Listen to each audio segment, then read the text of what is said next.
David, I know obviously not the result that you wanted, but it's obviously an exhibition, it's preparation for Wimbledon, post obviously your injury. How are you feeling? I'm feeling great. It was a positive match. Some great things, some great points, some good returns as well.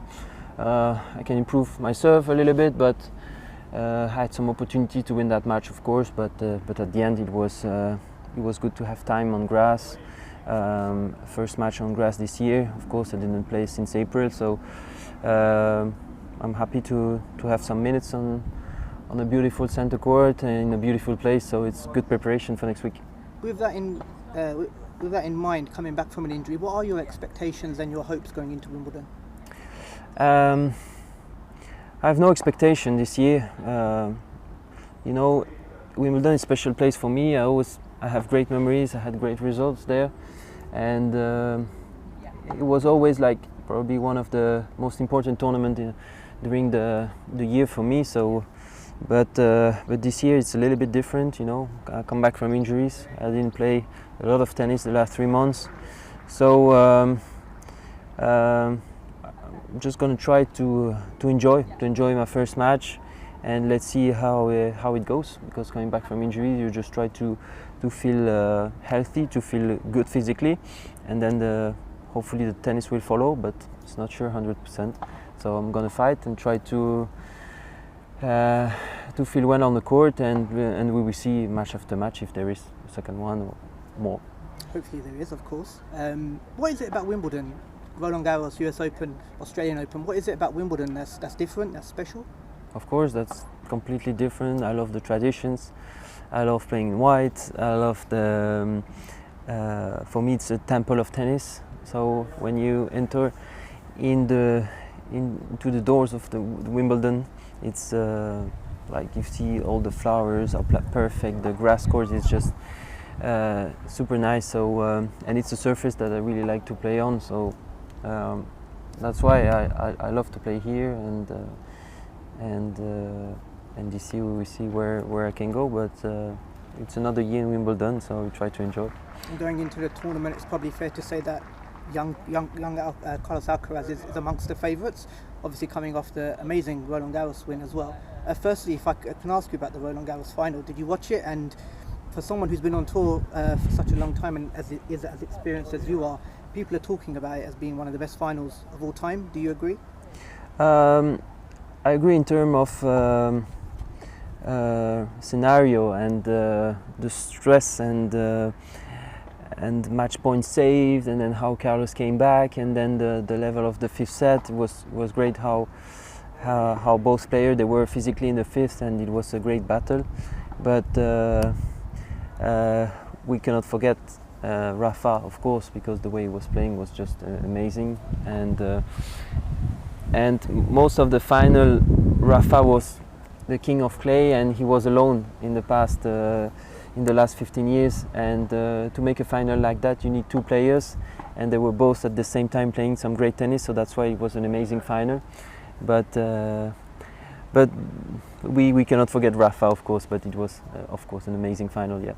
And obviously you've come up against the big three. Obviously Novak is still playing, of course, and now you've come up against Yannick and also Carlos. Can you talk about those two as individuals? And we need to obviously be careful how we speak about them, because we know how good Roger, Novak and Rafa have been. But is tennis in good hands? Are these two extremely talented players? Yes, of course, they are really talented. I didn't play Yannick recently. I played Carlos and Alcaraz in Miami, and it's those two players are super talented.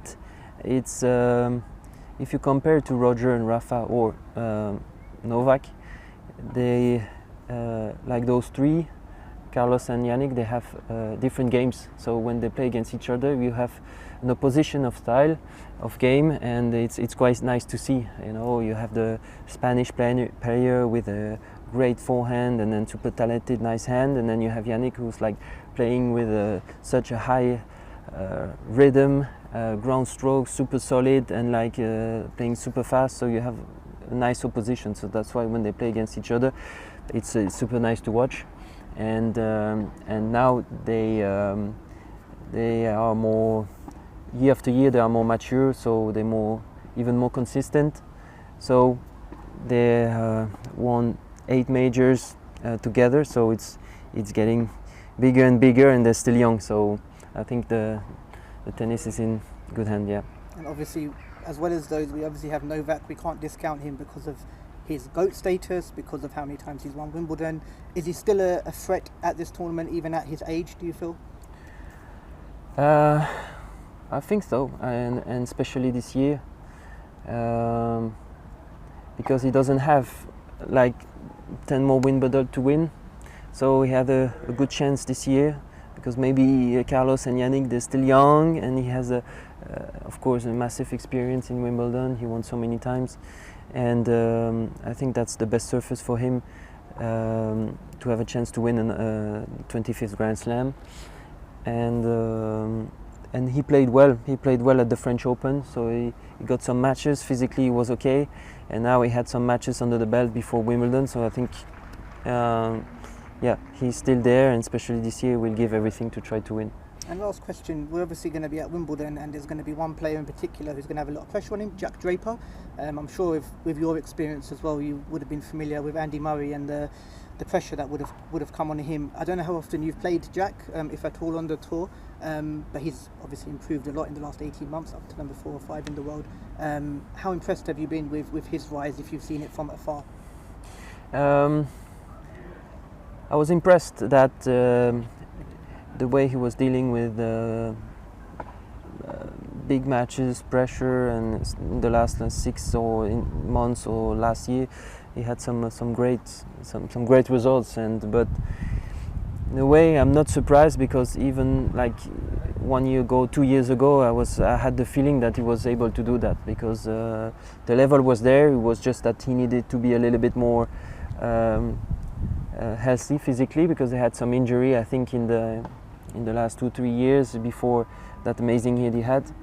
And he won the Masters 1000, and now he's really consistent. Physically, he looks strong now, and mentally, he has like great mentality. He's working hard, and I think it's everything is there to deal with the pressure next week in Wimbledon. He's really consistent. He had a really solid game physically, like I said. So I think if he's playing well the first 2 matches, then he will get some confidence with the pressure, with maybe the center court and everything in Wimbledon. So it's interesting to see where he can go in the draw.